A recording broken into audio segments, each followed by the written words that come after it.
대장동 핵심 증인의 추돌 사고 저희가 준비한 이유입니다. 이거는요, 있는 그대로 사건 개요부터 살펴봐야 할 것 같습니다. 일단 저희가 준비한 블랙박스 영상부터 먼저 보겠습니다. 어젯밤 8시 반쯤이었습니다. 의왕의 한 고속화도로 유 전 본부장이 서초동에서 대장동 관련 재판 증인으로 참석한 뒤에 저녁을 먹고 저렇게 돌아가던 중이에요. 오른쪽 저 빨간 동그라미, 노란색 동그라미가 유 전 본부장 차입니다. 다시 한번 볼까요? 유 전 본부장 차는 2차선으로 들어오려고 왼쪽 깜빡이를 켰고, 옆에 가던 저 8.5톤 대형 화물차 오른쪽 깜빡이를 큰 겁니다. 그래서 2차선에서 나란히 들어오려다 저렇게 서로 충돌한 어젯밤 대장동 핵심 증인 유동규 전 본부장의 교통사고 영상이었습니다. 다시 볼까요? 이게 왜냐하면 있는 그대로 봐야 여러 해석들의 여지가 좀 덜하기 때문에 유 전 본부장의 찬 승용차가 2차선 왼쪽 깜빡이를 켰고, 반면 8.5톤 화물차가 오른쪽 깜빡이 켜서 가운데서 추돌했고, 그 다음에 이제 유 전 본부장이 탄 차가 180도 돈 다음에 중앙분리대를 들이받고 멈춰섰습니다. 정말 다행으로 큰 부상 없이 생명에 지장이 없었는데, 하마터면 최병무 의원이 큰 사고로 이어질 뻔했어요. 그렇죠. 저게 두 가지 경우가 있는데요.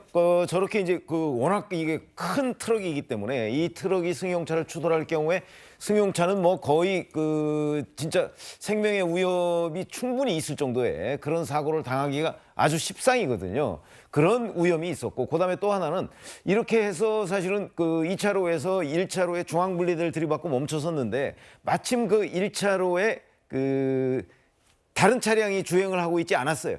다른 차량이 주행을 하고 있을 때는 2차 사고로 이어질 가능성이 있어서 또 목숨을 위험할 수가 있었다. 그런데 저게 이제 밤에 8시 반 정도였는데, 그때 다른 차량이 없고, 뭐 다행히 운전석 뒷부분 거길 추돌했기 때문에 이제 180도 정도 회전을 하고서 지금 멈춰선 이런 거죠. 예. 그러다 보니까 이제 유동규 전 본부장의 차량이 대파가 되기는 했지만, 특별히 이제 지금 현재까지는 뭐 심각한 어떤 부상을 입지는 않은 것으로 보이는데, 예. 하마터면 굉장히 목숨까지도 맞아요. 위험한 그런 사고를 당할 뻔했다, 이렇게 말씀을 드릴 수가 저 있겠습니다. 해당 블랙박스 영상을 보시면 의왕의 한 고속화도로고 저녁이고, 사실은 운전자가 사주 경계가 쉽지 않을 그 시점이긴 한데, 다행히 지금 블랙박스를 보면 체감하시겠습니다만 생각보다 속도들이 빠르지 않아서 천만다행으로 큰 사고까지는 면했습니다.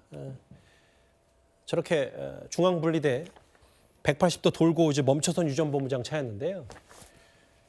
유동규 전 본부장 어젯밤 있었던 일 입원하고 일단 퇴원을 한 것으로 전해졌습니다. 현재도 몸이 좋지 않은 상태인 것 같은데요. 오늘 점심때쯤에 저희 채널의 취재진에게 유 전 본부장이 이렇게 말을 했습니다.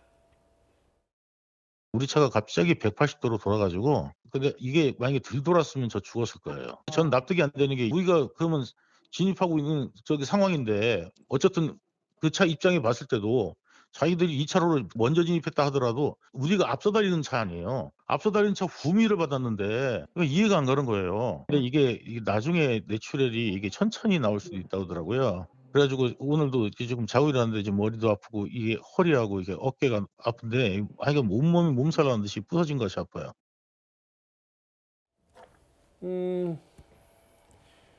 그리고 다시 좀 입원할 모양인 것 같아요. 오늘 오후에 병원으로 입원해 정밀 검사를 받을 예정이다.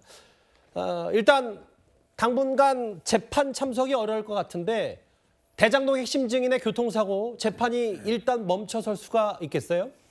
그렇죠. 지금 이게 상당히 대장동 위례 백현동 그 사건 있잖아요. 그게 중요한 정인이고, 아마 이제 어제는 재판이 정진상 실장이 이제 압수수색 유동규 당하기 전에 전화했을 때 그 상황, 그 부분을 이렇게 정언했던 이런 재판이 있었습니다.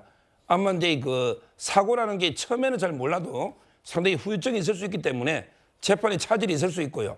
저는 이 사건을 보면서 도저히 세 가지는 납득이 안 됩니다. 어떤 겁니까? 철저하게 좀 진상조사 필요한 게 단순한 사고라기에는, 왜냐하면 제가 운전 안 하지만 상적으로 화물차 8.5톤 화물차가 1차선으로 달려간다?